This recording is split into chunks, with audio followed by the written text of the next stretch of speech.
In Sanskrit, every word is formed in such a way that the syllables and the vowels and the consonants work together to create a sound vibration that represents the energy frequency of the thing which it describes.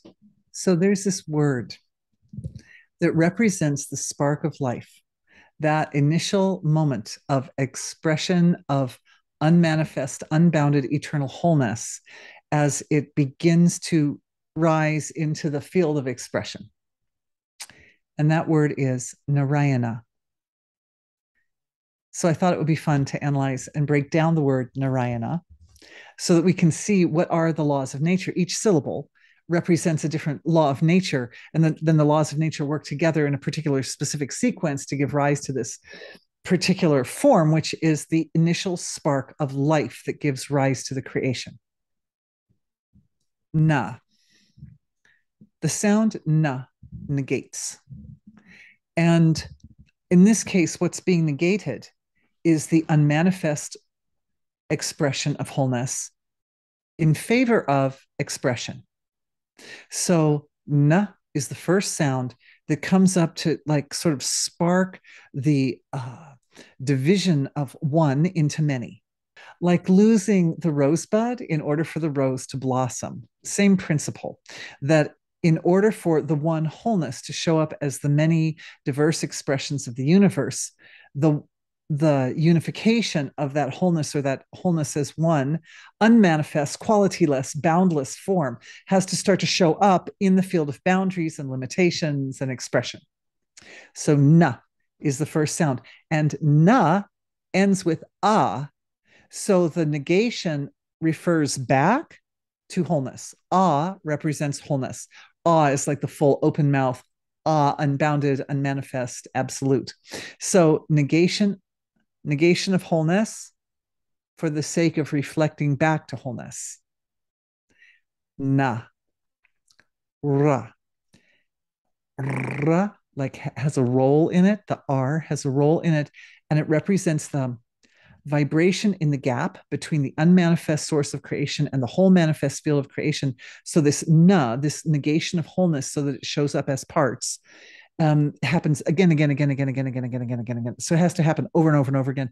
Like basically, the ra represents the fact that occurrence happens infinitely. So it's like an infinite loop of the one showing up as many, something like that. So na, ra, ya. Ya is actually a kind of a diphthong, right? It's like e and a together. E is the action vowel.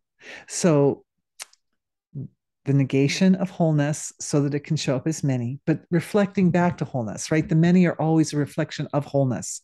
And then ra over and over and over and over again. And then ya, it requires it like garners energy or Shakti, life force. It garners life force in order to make that happen. And the life force itself also ends with a ah sound. Ya.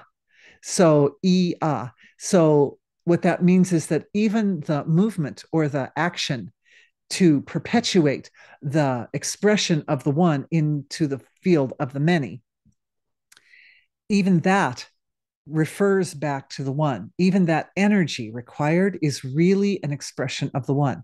So na, ra, ya. And then the last sound is na again. So you have four sounds: na, ra, ya, na. And each one of them ends with an sound. So it means that the one has to break apart in order for itself to be expressed as the universe. And then it happens over and over and over again infinitely because the one is infinite. And then the energy required to make that happen is also an expression of the one infinite, unbounded, eternal source of all that is. And the net result is that the creation, the na, right, the negation of the one in order so that it shows up as the many, ends up perpetuating through creation. It's like all this happens And then the end result is that we have the creation, which is a reflection of the one. Or we could say we have the creation, which is the body of the one. So that's the word Narayana. And it is that aspect of consciousness or intelligence that sits at the deepest, most fundamental level of the manifestation process.